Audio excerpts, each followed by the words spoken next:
এখন আমি তোমাদের ফেজ রিলেশন সম্পর্কে কয়েকটা এক্সাম্পল বোঝাবার চেষ্টা করছি।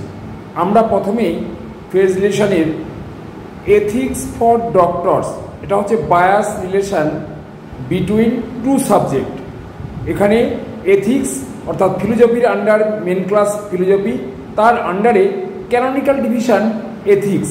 তাহলে আমাদের ফিলোজফির নাম্বার মেন ক্লাসের নাম্বার হচ্ছে আর ক্যানোনিক্যাল ডিভিশন হচ্ছে R4। তাহলে আমার এথিক্সের নাম্বার হবে R4। তাহলে এর সঙ্গে আমার মেডিসিনের নাম্বার যোগ করতে হবে। তাহলে মেডিসিনের নাম্বার মানে হচ্ছে আমার ডক্টরস মানে মেডিসিন মেন ক্লাসে পড়বে, তার নাম্বার হবে M। এই দুটোর মধ্যে রিলেশন অর্থাৎ এথিক্স ফর ডক্টরস।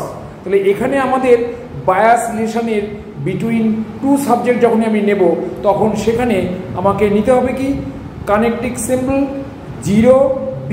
কেন বায়াস যখন ইন্টার সাবজেক্ট ফেজ রিলেশন হবে তখন বায়াসের জায়গায় B আছে এবং 0 হচ্ছে কানেক্টিং সিম্বল, এই জন্য আমরা 0B নাম্বারটা নেব।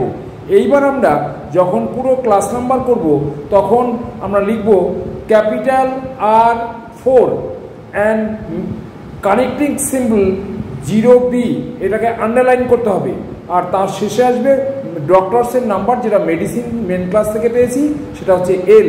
তাহলে R40BL এটা হচ্ছে ক্লাস নাম্বার।